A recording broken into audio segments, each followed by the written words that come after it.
best of Frank Skinner. Absolute Radio. Morning, boys. Morning. Good morning. Now, there might be some problems with my voice early on because the bloke... I got a car in this morning and the bloke was from the West Midlands and I could feel myself go, boy, got about a mile in. I'm going, what's happening with the baggies? They were blowing it, eh, they? And I've got to get myself back out of that now. So I might not sound as posh as I normally do. Okay. Speaking of posh, where was I yesterday? Where? I was at the Royal Enclosure at Ascot. Oh my goodness! I had the top hat, The full thing. the full. Yeah, it's a bit like a massive fancy dress party where the theme is posh. So you have to do that. You know, you have to wear, and they're quite strict on it. Oh, they're very... Remember, a friend of mine ran into a bit of bother. Oh yes, we got a slightly comical. He got a comical top hat. Emily's He friend. brought it just because he thought, as long as I've got something. Yeah. And then he was told it just wouldn't do. Really? So he was sent to the top hat shop. Okay. On site? Yes. Like It's a pop-up shop, and I think they cost about $2,000. Like a sort of baked potato van at a festival. Yeah, exactly. When I went to try, because you hire basically, Yes. and we asked about buying. I wasn't going to, but and they said, well, we can do you a decent one, like they're not all like massively expensive. We can do you one for like 2,200. I thought, okay. Did you say my son's painted some cereal box cardboard black and made a sort of hoop of it? I mean, Well, that's my son, of course, is an Alice Cooper fan, so a top hat in the house, I'm not saying it won't be used. And did you go the full morning dress? Oh, absolutely, full everything. We get a little note like, you supply your own tie, no novelty, it said. So, yeah, it's not the place for the Homer Simpson tie or anything like that. But, no, you know what? It was a cracking day out, I must say. But I noticed the jacket. I don't know what you call those jackets with a bit of a tail. It's like a frock morning coat. Is it a morning coat? Okay. I had that on, and on the way in, I just thought the wallet was slightly spiling the lump, like a lump, and slightly spiling the Posh line. people aren't used to carrying wallets, that's why. Is it? Well, on the way back, it looked great. And that might give you an inclination of what kind of day I had betting. Because I took cash. I thought, I want to be like in the films when you throw down cash and say, yeah, put it on. Whatever it was. I'm worried, Frank, that you looked a bit, I'm getting married in the morning. It was an element of that, certainly, yeah. There's one of my favourite stage directions in the whole of musicals. I've got the script of My Fair Lady, and there's a bit where Alfred Doolittle, who's a ne'er-do-well, finds out that his daughter is holed up with this posh bloke across town, and he says, I need to investigate this, and it says, Doolittle leaves like a man on his way to El Dorado. So yeah, it was a bit like that. But you know what? I got like when you go into your private box bit. Oh yeah. I had a private box. It's like being David Blaine. And you check your hat in when you walk in. There's a big... I wish I could have took a photo. There was just a shelving full of top hats with little numbers in them, so you get your right hat back. Yeah. I wouldn't want anyone to get my hat. I should tell you about the hat. Can I tell you one last thing? I met George Osborne was there, former Chancellor of the Exchequer, right?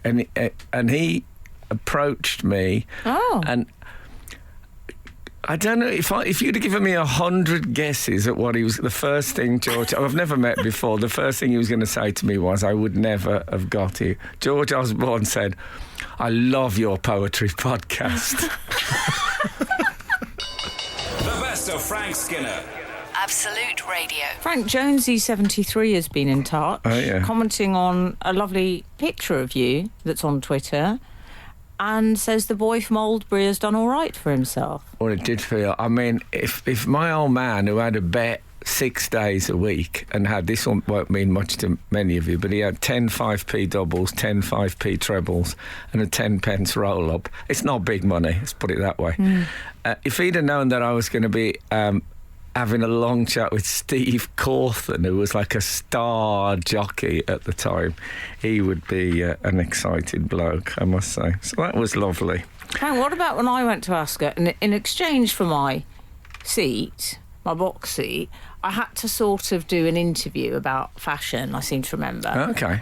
Yeah, but they put it on the bit they put on the loudspeaker was when the woman said, "And are you a big horse fan?" I said, "Do you know I hate horses?" Oh, God.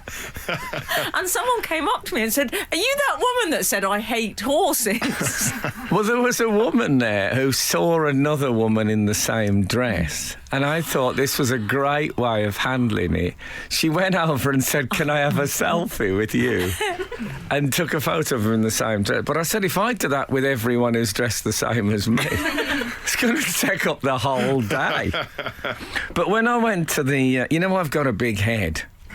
I can't possibly comment. A wardrobe woman once said to me, she said, I've been working in television for 40 years, she said, and the biggest heads are Benny Hill and then you. I said, thank you. So proud to be on that league table. A silver to Hill. And she'd worked with the Elephant Man. Oh, no, she hadn't. Right. And, sorry. I meant the film. And so I had to get to this shop, which was very nice. And it's called Oliver Brown. Is that, Oh, yes, I'm familiar. And I thought they'd all be super posh in there. They're actually really sort of, nice. Not the posh necessarily, I mean, not nice. But there was stuff in there, like I saw some top hat polish. I didn't know that existed. I mean, the only person I can ever imagine using that is Lord Snooty. Well, it's got a Lord Snooty. It's impossible to put it on. And also, when I first looked at myself in the mirror, in the top hat and the thing, I thought, really, what I want is the waistcoat to be a sort of peanut bodice, so I'd look like Mr. Peanut from the Planters. And the other thing at the shop, they gave me the top hat and the waistcoat, and I said, where's the monocles? And he said, what do you mean? I said, I thought you'd have a selection of monocles to wear for the day. And no. Oh. I like the way you keep referring to it as the shop, like it's the corner shop. It felt like the shop. Anyway, they got the hat, and we were on. By now, I said, look, I'm going to tell you from the off, I've got a big head. It's going to be problematic. And they said, oh, don't worry. It really, honestly, it won't be a problem. So by the time we'd reached 8.5 in the hat, and there was this terrible moment where I sort of crossed the great divide, where I put on a hat that just sat on the top of me, like I looked like I was some sort of novelty air freshener. And then the next one literally pressed the top of my ears down, like comedy big hat. No. And they said there's nothing in between those two hats, including you. So I had to go for the big hat and basically just tense all day, tense my temples outwards. Do a lot of reading before you left the house. Yeah, exactly. What I needed, I had a white rabbit in there. I needed was a pipe at the back of my head with a small jet of air blowing upwards. But really, I kept it upright. But every now and again, I felt the ears flattening out as it.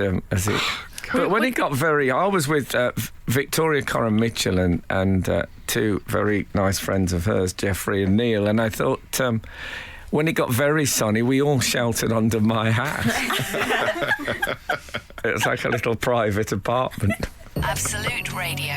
The best of Frank Skinner. Absolute Radio. Frank, can I just ask you, did you see any of the, I'm calling it the unfortunate raid? What, the Donald Trump raid? Oh, yeah.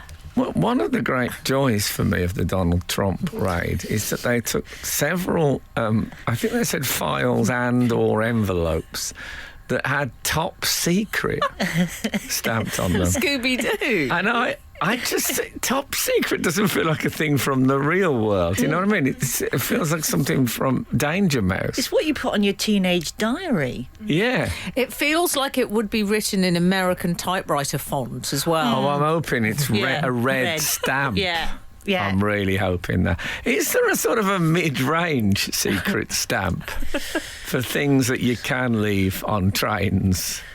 Because people who leave files on trains only ever leave ones with Top Secret on them, as far as I can tell. Would a government file have Top Secret on it? I mean, is it still a standard term? Is For Your Eyes Only post-Bond film? Did the government decide, because that was a sort of MI5, MI6 thing, wasn't it? Did they decide, we better not use that, everyone knows it now? Like, did Bond ruin the concept of For Your Eyes Only? It's never occurred to me that For Your Eyes Only was an intelligence term. Yes, it is, I believe. Oh, because with Bond, I just thought it was going to be somewhat lewd.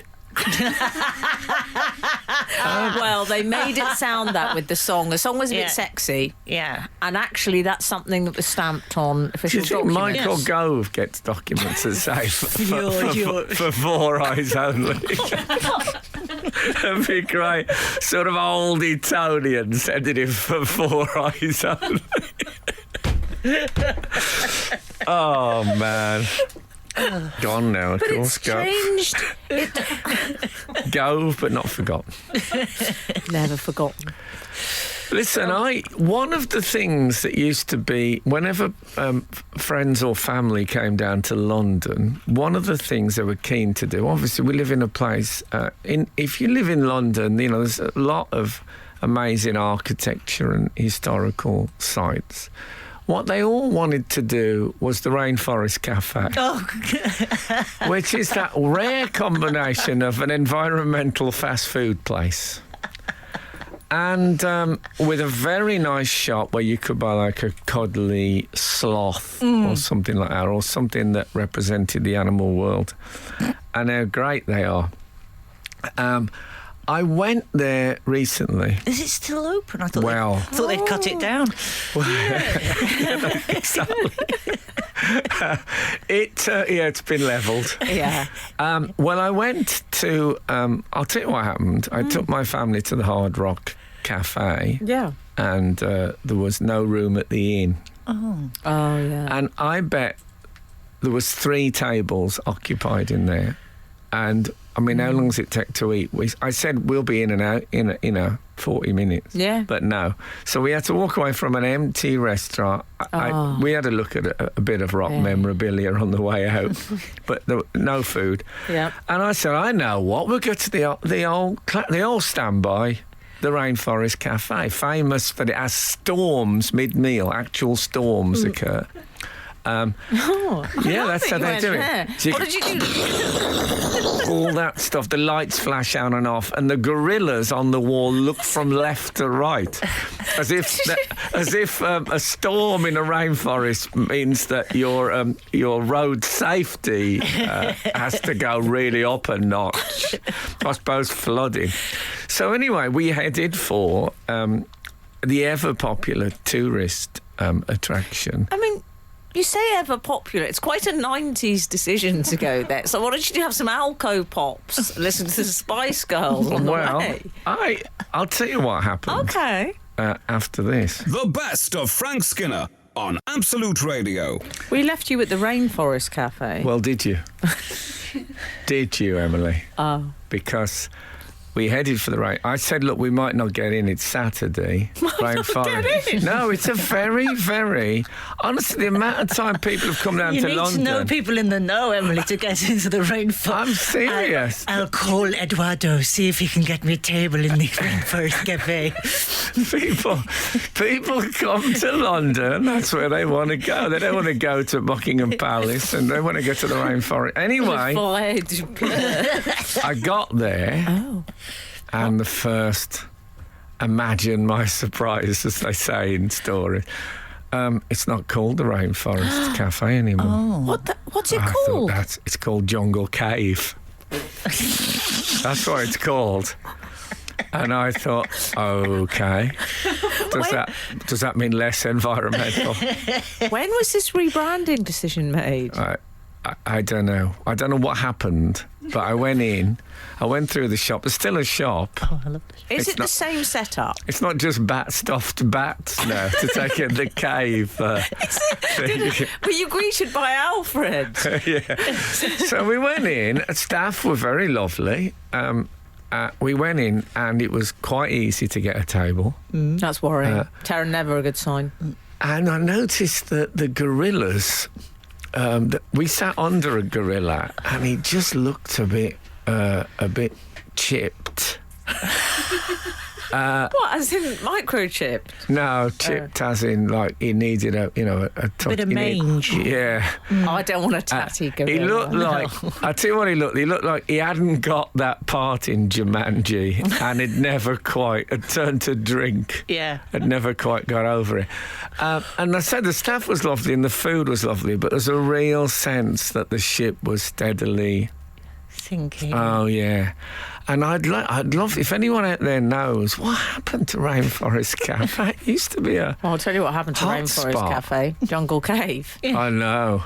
Did you have to wait for a table, or did you get one straight away? No, we got a table. I'll tell you what's a nice thing is we were a birthday party at the time. And one of the staff heard that mention. We didn't announce it. And they came over with a little cake and candle. And they did a song which wasn't Happy Birthday.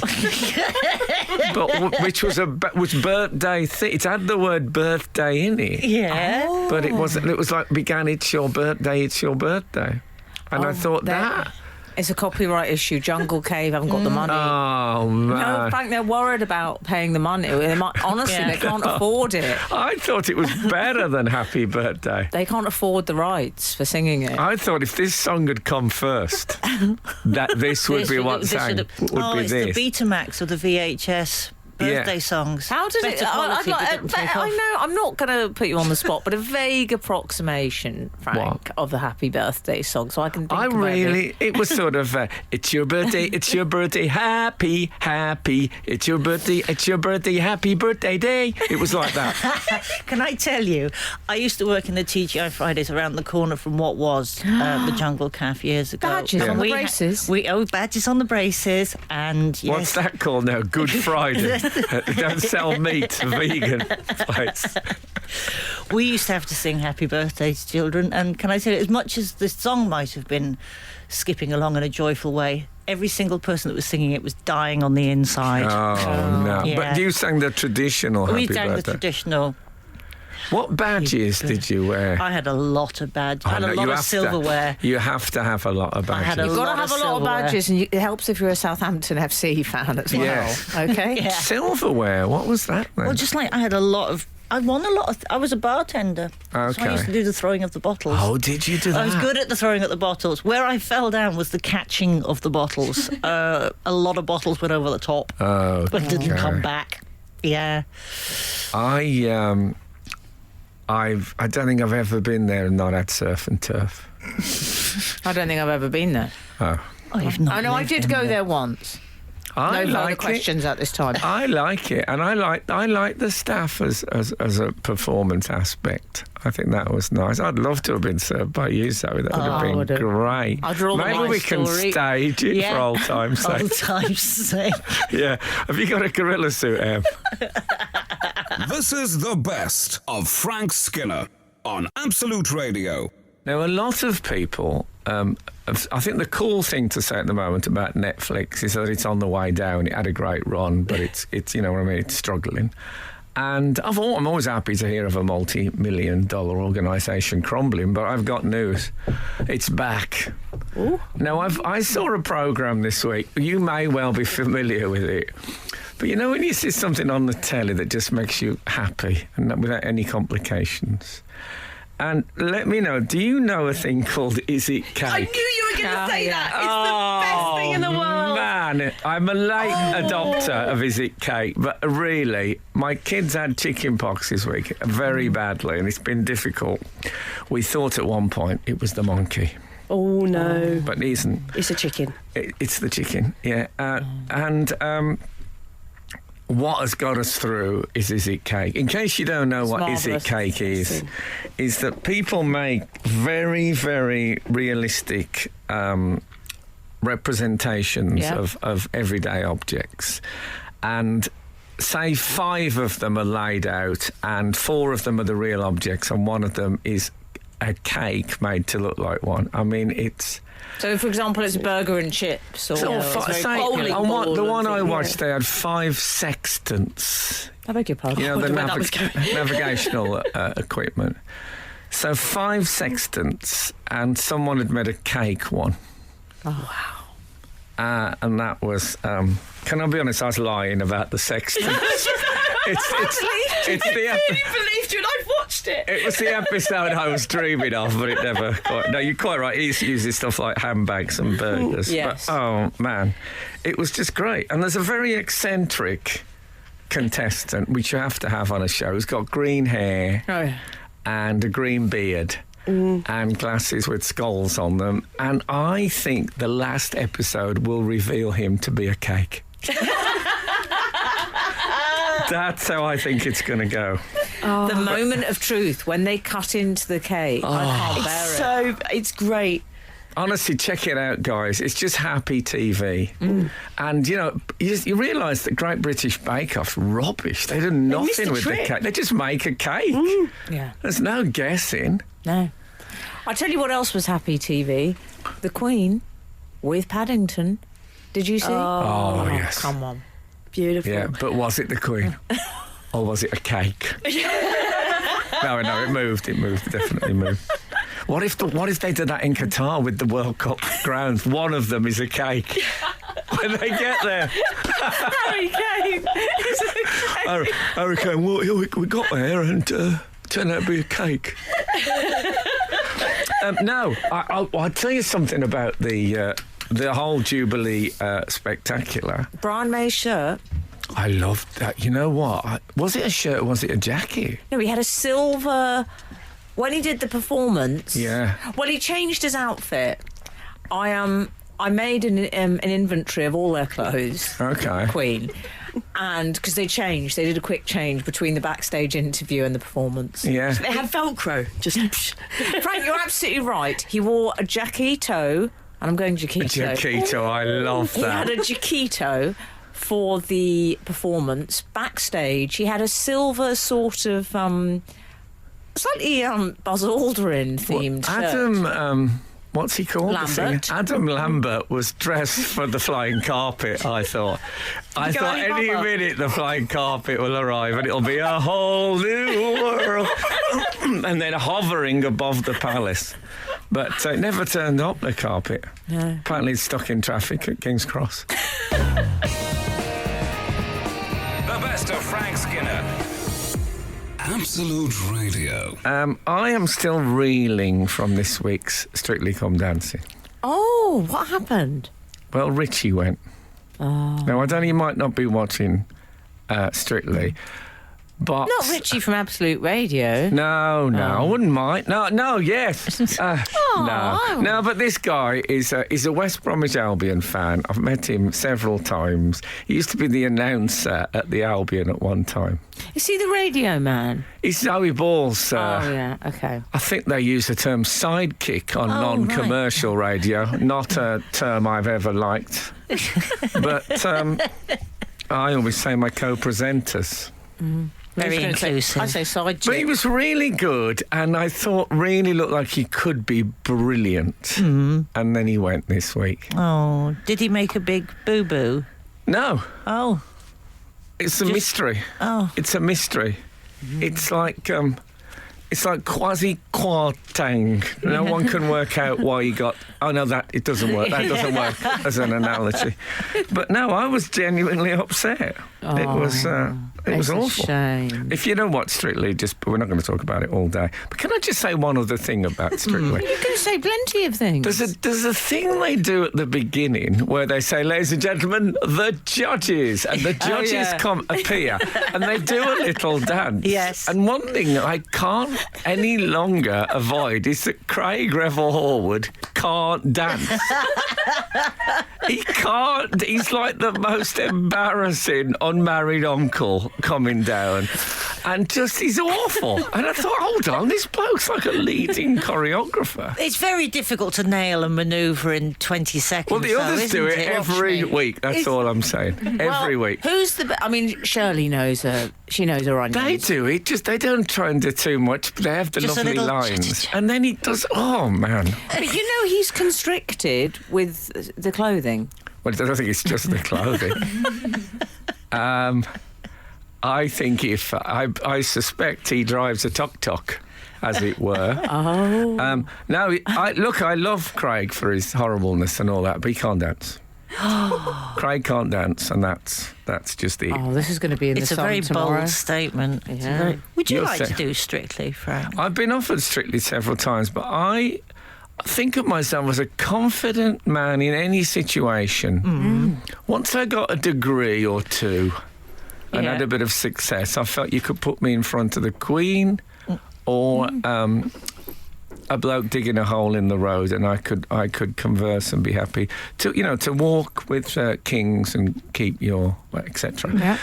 But as soon as I start dancing, I become so self-conscious, I think I might faint on the floor. I think you'd be good at it. 'cause No. I don't. No. You've got an athletic figure. I know, but I move like the Tin Man from The Wizard of Oz. But nobody'd notice that if you were in No, like they a would. skin-tight shirt slashed to the navel. I don't like that. I would I be. don't like that, Zoe. I'd be the comedy old guy. Do you know what? I used to talk about this on stage, that I'd be dressed as a giant pheasant dancing to George Ezra's Shotgun. And I can't live with that. The best of Frank Skinner. Absolute Radio. I was talking about a double-header gig I went to this week, which was the Colt and Alice Cooper. Now, I once proposed, by the way, not proposed in that way. I once... Oh, it's the only way. How else do you propose? No, At the Alice Cooper concert. If you'll just let me complete this Sorry. sentence. I proposed a tour, and I thought, you know, when comics think, I've only really got about 45 minutes, I can't tour yet. Yeah. Of having 3 comedians, but like this, with all names on the same bill, and call it the 3 tellers. Oh. That's because they tell jokes. I know. But I don't really like it. Didn't get any takers. I don't like it. Well, Frank. the title doesn't matter, does it? If you got 3 top Did comics. you sort of put feelers out and got nothing back? I remember said to Jack D, what do you think about it? He said, no, I wouldn't want to do that. I wouldn't want to do that. So that was that. That's terrible. So anyway, this was a double header, the Colt and Alice Cooper. And I don't know how, but the Colt have just passed me by. I had a sense, no, not Emily. But Ian Astbury, the singer, I sort of knew the name but didn't know anything about him. But he was one of these guys. There was a lot of tambourine abuse. He was one of those guys. And a lot of mega chewed from IA. And he started having a go at the audience in quite, I mean, there's a bit where he said, what, you call that dancing? Oh my God. To this guy, and I thought, well, that's a bit. And he said, that's it, though, isn't it, with gigs in the 21st century? This is what they're like. Oh my God. All right. So anyway, then he went on a bit, and then I don't know quite what had happened, but he said to this guy, I need an apology from you. Come on, apologise. And he went right to the edge of the stage. Oh my God. We're all a bit frightened. But the thing that got me, he said, "Oh, look at this! We got a guy in a shirt, Daddy." I thought, what? He said, "We got a guy in a shirt." He said, "This is a rock and roll gig, mate. You're in a shirt." Yeah, well, thanks for coming. He said, "Thanks for coming, Mr. Shirt." What a has he done wrong, this guy? I think he had like a shirt with a collar and cuffs and all that, and it really rubbed Asprey up the wrong way. Also, I think, Ian, things have changed a bit, love, since the 80s. Not everyone goes to concerts in black vest tops and studs on them. But it was... And then at the end, he finished the gig and said, thank you for supporting live music. Well, OK, but what should we wear next time we support it? Seeing as you're the one with all the answers. Mr. Shirt. Oh, Mr. Shirt must have woke up this morning and thought, I'm Mr. Shirt. Must have really shook him up. How was Billy? Was Billy playing? Billy Duffy? Probably. Okay. No, I think they are. They He are wouldn't wear a the shirt. central. He didn't wear a shirt. No, they were all. Ian Asprey had a jacket. What? You know. What do you wear? What do you wear if you don't wear a shirt? A T-shirt? I guess what's a T-shirt. acceptable? I get no top, I think, is the idea, and then you have to sit. Although you say that, how old is he? About 70 now. No, I don't think he's that old. What I like is that Alice has grown into the role of like risen corpse thing.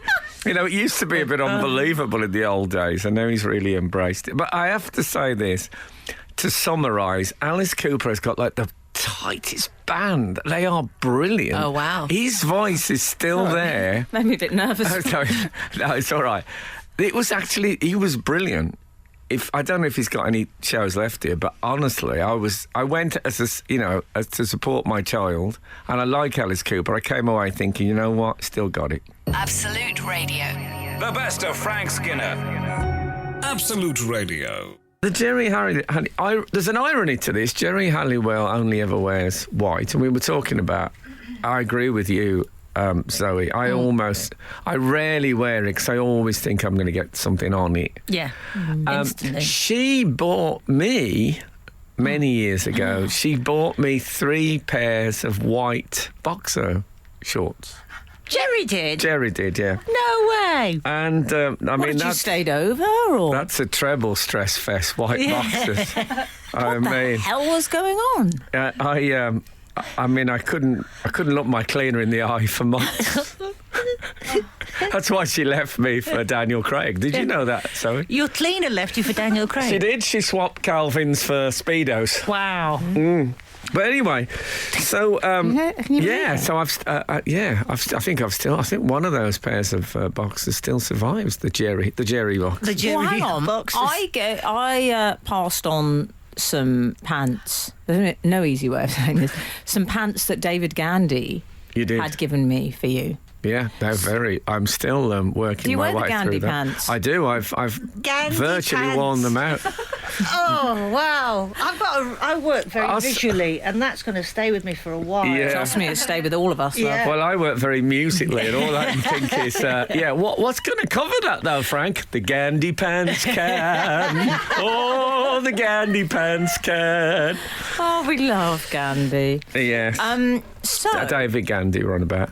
Yeah, I mean, we love all the Gandys, but, David Gandy's lovely. but he's a prominent. I would pants. imagine if you'd got pants off Mahatma Gandhi, they'd be slightly baggier. Yeah, they would be. Yeah. Yeah. And also, they'd be straight on eBay, to be honest with you. Mahatma Gandhi pants. Whereas David Gandy's was straight on eBay. I need a noise of some sort for that. That was so good. A horn or a... Hold on. Something. I have it. That sounds like outside number 10 this week. Yeah. I'll tell you. Yeah. Can I say, by the way, and we don't really do political comment on this show, but if you're the Prime Minister and you're going to make a major speech, get a nice lectern Yes. to lead.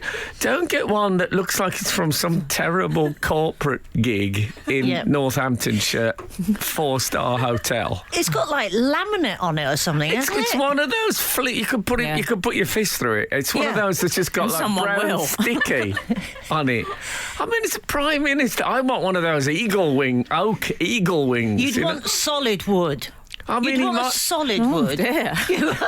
No, he might. And that's a sentence I don't often say. No. But I would.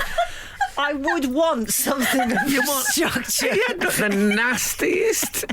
Honestly, if I had to write a list of nasty lecterns, he might as well have had one of those see-through plastic lecterns that people have on their mopeds when they're doing the knowledge. You know those ones with a map on it? I tell you what And he a might have had. clipboard. No, but so specifically a very cheap royal blue clipboard. Yeah. You know those ones you That get would have if you're been doing better. a driving awareness test or something. That would have been better. I was thinking, don't lean on that. It's going to go. Boris. It's got That would have been flimsy. perfect. Well, If he'd just go and go, good afternoon, and leant on it, and the whole thing had just fallen imagine over. if he was saying, no, is that the only lectern we've got? That thing. Yeah, but if it had blown over, Yeah. can you imagine that to the strains of... They should have had that lettering, you know, that black on gold lettering that people stick on that's slightly angled. You know, that really terrible, the worst lettering ever. They should have had that on the front with Prime Minister on it. Is that the leaving lectern, though? Is there a better one when you're No, arriving? I just think they've got one rubbish lectern in that sort of historical home.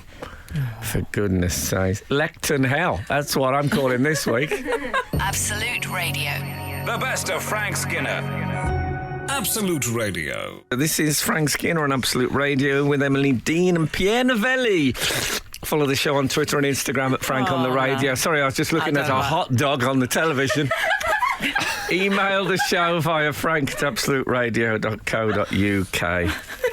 And yes, they are paid to laugh, if you're wondering. So, good morning to you both. Good morning. Tomorrow?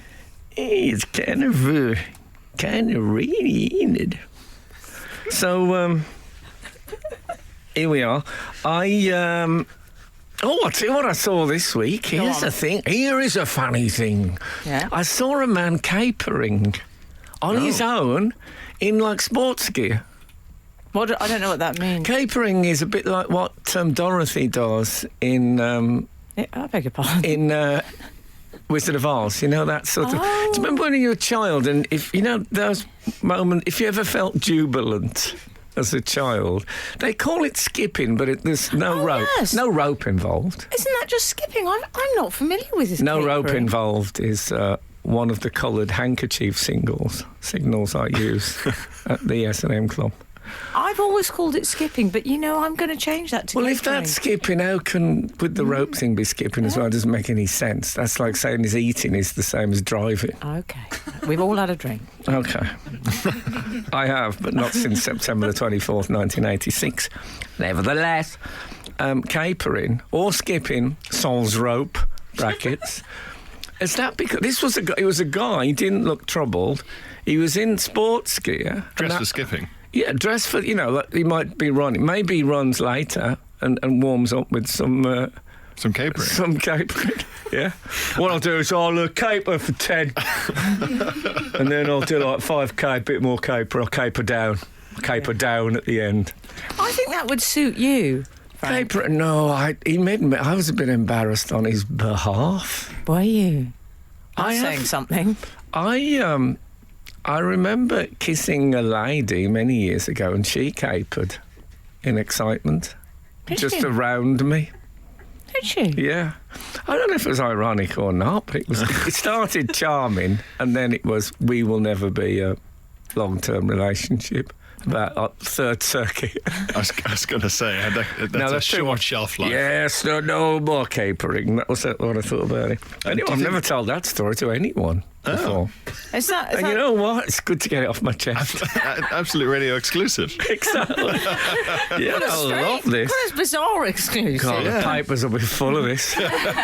Post-kiss capering, rocks 3 Lions star.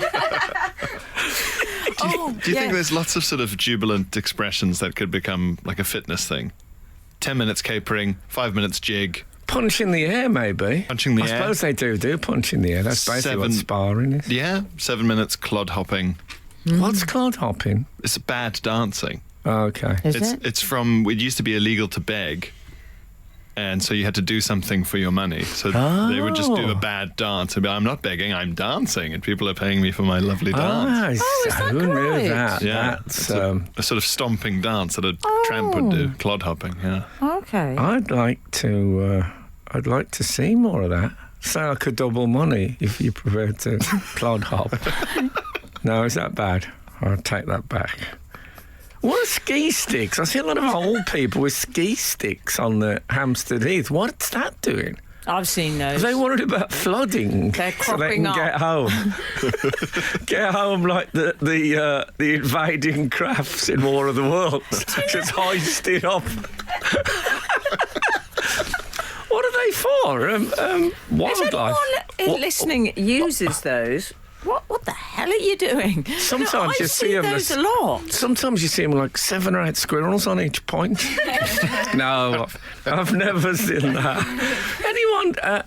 Anyone who capers for a fitness thing, let me know. And if anyone uses ski sticks, why? The best of Frank Skinner on Absolute Radio. So, actually, I was talking about performing at the Phoenix Arts Club this week, which I have to say has been great. I mean, you know, I know there's no toilet in the dressing room, but there's no dressing room. It's true. But it's a very, you really feel like you're in that cool late night London. It's a place, you know, where actors go for a drink after the show. It's very, and they have lots of, like, you know, drag acts on it. You feel like, I felt it's the coolest I felt. Yeah. Considering there was a heat wave, it's the coolest I felt for a very, very long time. It's very Soho, and it's one of those bars that's in a basement, and the wall is just covered in signed photographs of people you've never ever heard of.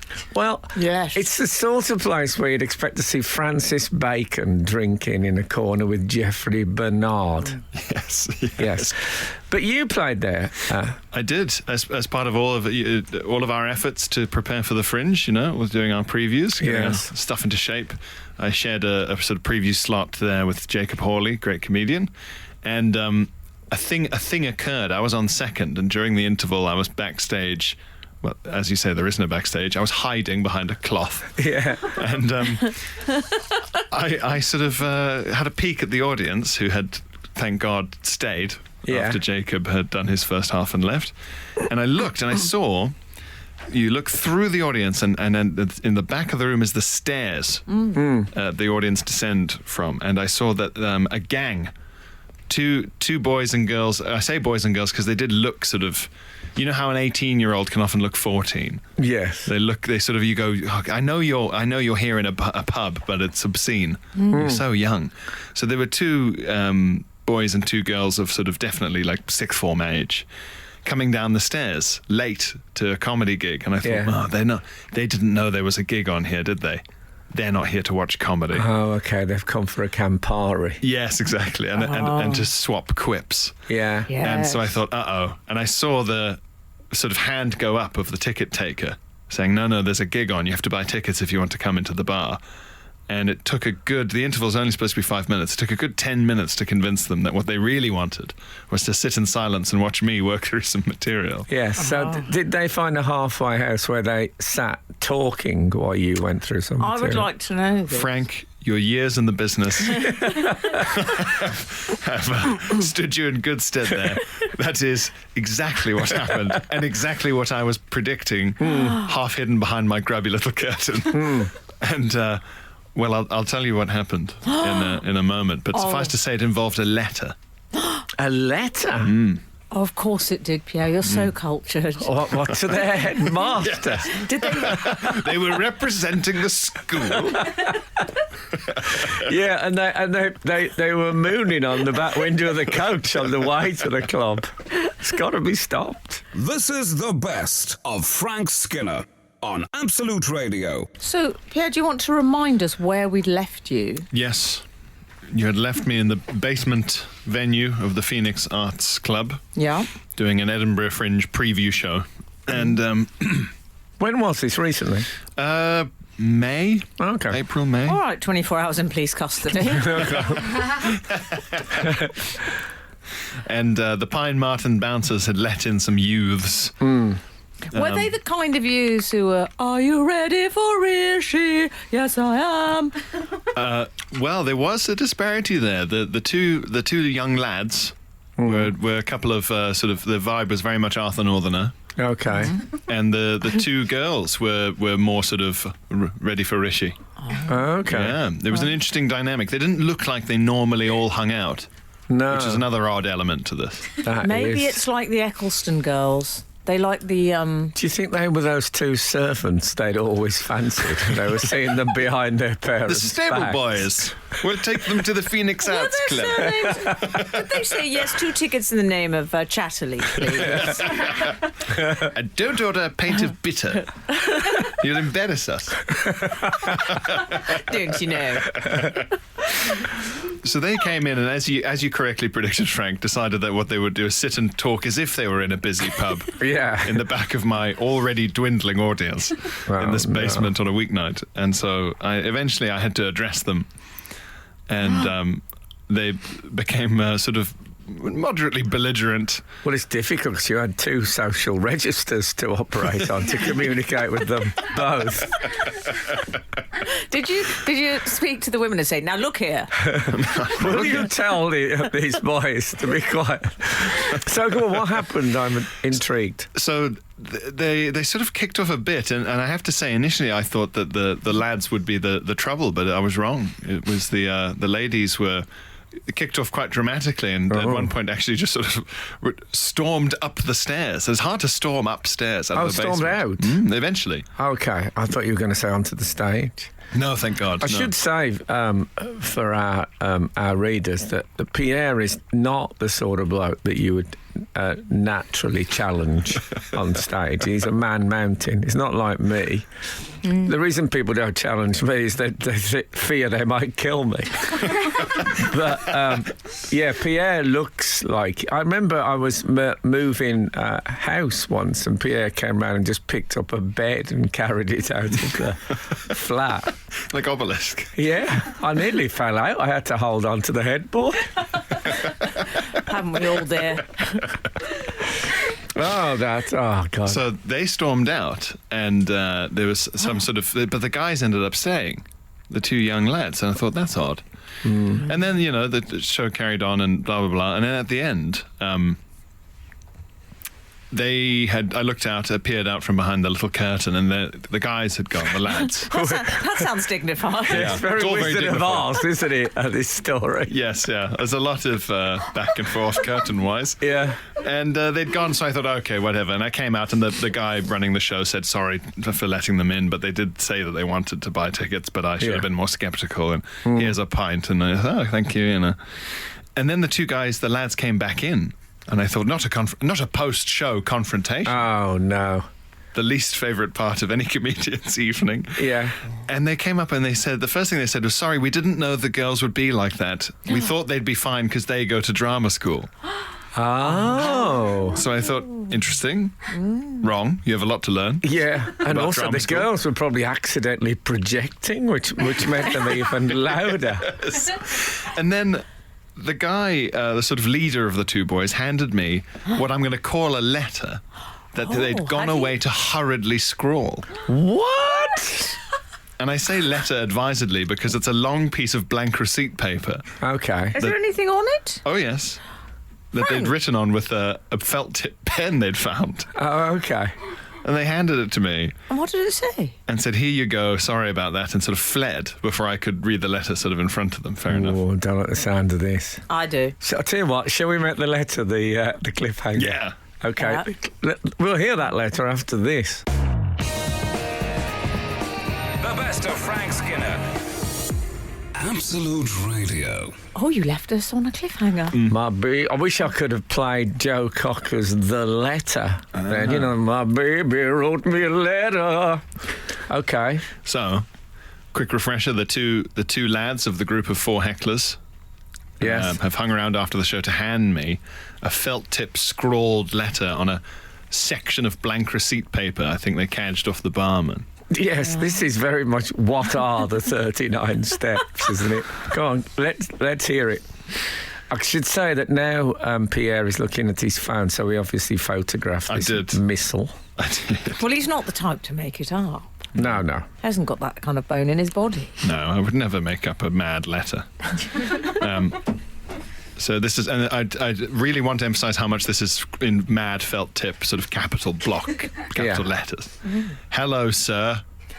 comma. I like it so far. Yeah. Oh, I say that to a lot of my customers. Hello, sir. My name is Louis. I was with the rather rude girls who eventually walked out. Yeah. Me and my friend Finn stayed. Okay. And while your comedy wasn't for us. Oh, no. It was going well. So respectful up to that point. Oh, man. That was... They Felt dropped... tip block capitals. Killer clause dropped in. Yeah.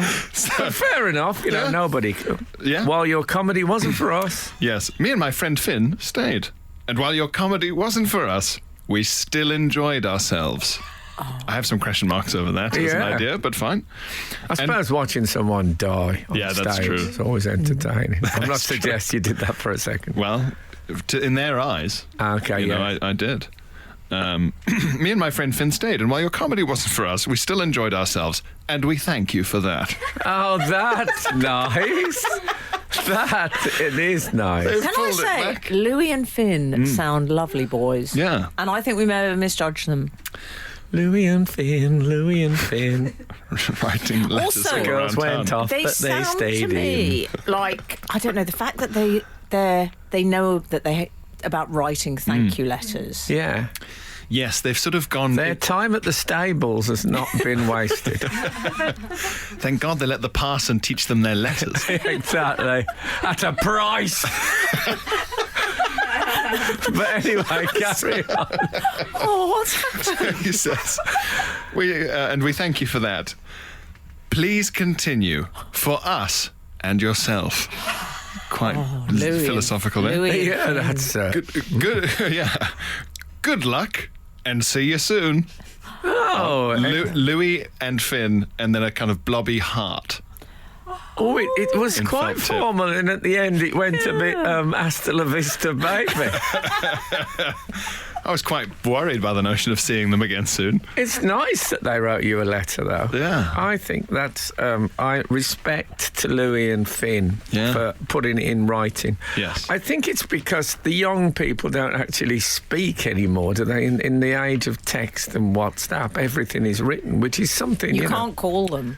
What about when you call them? I called Faye on this show once, and she went, "Oh!" No, they won't. They won't verbalise. No. Well, you'll see a group of people sitting at a table, and everyone is texting someone else or WhatsApping or whatever. They like the WhatsApp because it's free. What happened to James Taylor? If you can't be with the one you love the one you're with. That theory has been completely quashed. The best of Frank Skinner. Absolute Radio. Can I tell you a story? Let me tell you a story. I went to pick my child up from school yesterday, and his classroom is on the ground floor, very glass-fronted, as classrooms sometimes are, so you can see in. And as I approach from the front gate, I could see they got the big telly on in their classroom. As I got a bit closer, they were watching the new Three Lions video, the whole class. So I went up and just stood against the glass with my hands raised. And the children started pointing at me like, hold it. Yeah. And Thank goodness they recognised you. I know, yeah, exactly. I was already being carried away by security before don't you see that's... So anyway, then the teacher called me in. I went in, watched and at the end of it, everybody applauded. Oh, that's so lovely. It was so sweet, and I felt really up and excited. And then the whole thing was brought down by as I walked back to the car with my child. He said, that was great. He said it was like you were a big celebrity again. Oh, out of the mouths of babes. Oh, no! It could have gone the other way, though. At least he was proud of you. Because I don't know, if my Angela, dad He had was come proud into of my me. classroom, I He was might have proud been of me embarrassed. temporarily. Angela, that's so kind of you. Yeah, it was. But That was I'm lovely. not convinced. That was lovely to try and lift me up. But this is the cowboy film where I say, no, I'll go on without me. I can't. It was only rescued by, in the car journey, he said to me, he said, I won't name the child, but one of his friends said, I think your dad's got an amazing voice. She said, but I don't like that other man's. Oh. That helped a bit.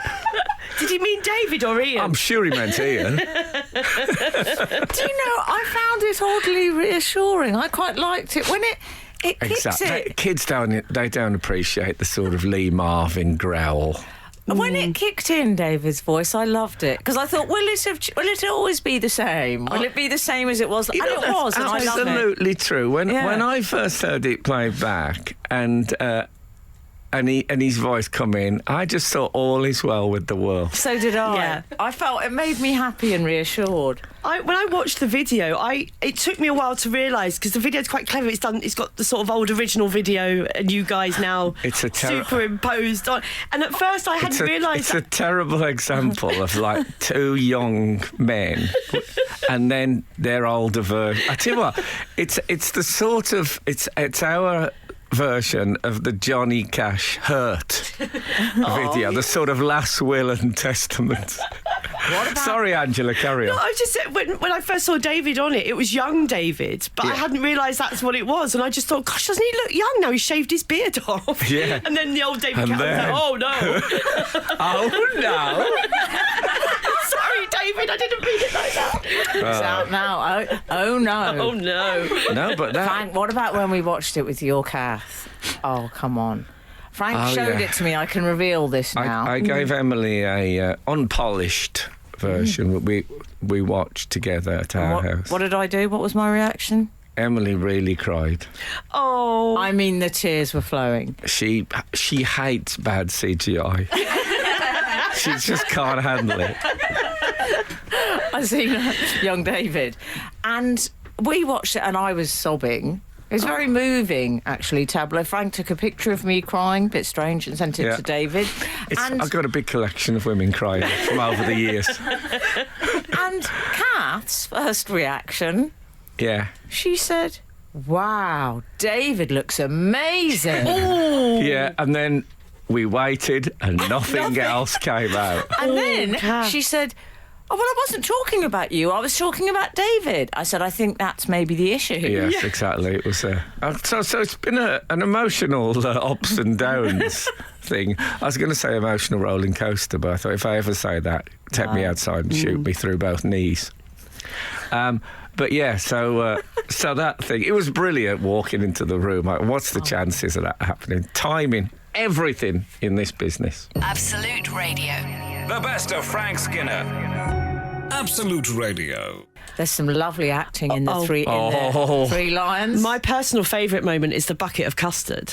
Oh, come on. How many times did you have to stick your arm in that bucket of custard? I think that question to Frank Skinner. Yeah, that's a good question. Don't ask me anything that involves remembering on air. Yeah. I think that might have been the second go.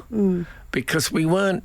See, it's a repeat. You know, it's a repeated thing. I did it originally with a cantaloupe. But because this was a Christmas thing, we couldn't resist the spherical Christmas pudding. But the big debate was with or without holly.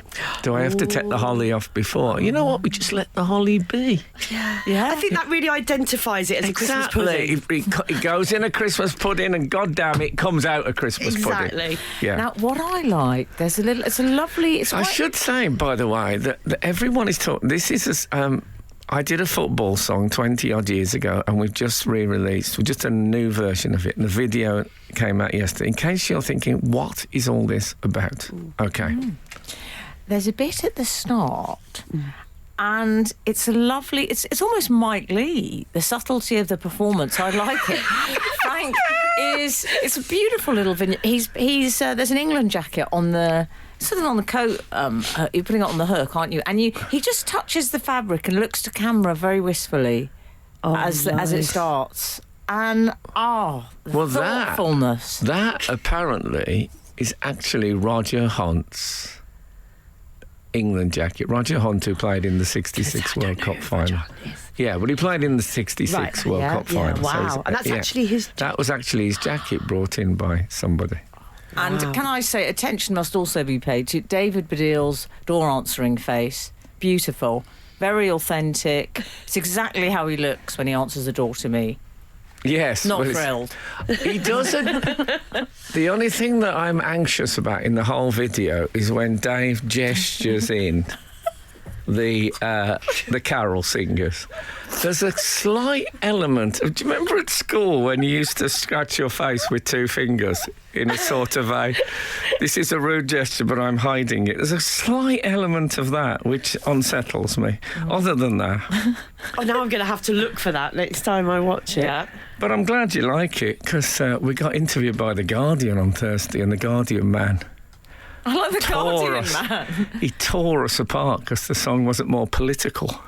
What? Did he? Why should it be? It's a Christmas football song. I know, but you know. Well, Ruth Jordan... And then I looked at... Hold on. So I looked at The Guardian first page today. Massive thing, will Qatar ruin brand Beckham? Because Beckham's going to Qatar. So I thought, yeah. Top third of the page, World Cup 2022, your definitive guide. Free 36-page supplement in The Guardian.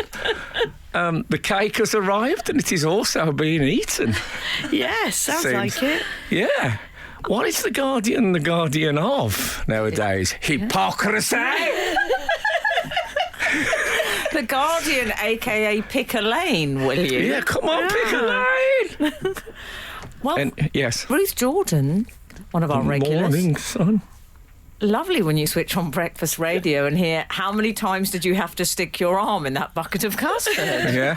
That is quite a non sequitur. I realised as soon as I said it that anyone who hasn't seen the video can't do what on earth I'm talking about. In case you've never seen it, so is the thing I've done before, is if you put a spherical object like a cantaloupe in one hand and dip it in custard, and then hold it upright when it comes out, it looks like the World Cup. Yeah. Very effective. Yeah, I try it at home. But check with Mum. Or Dad.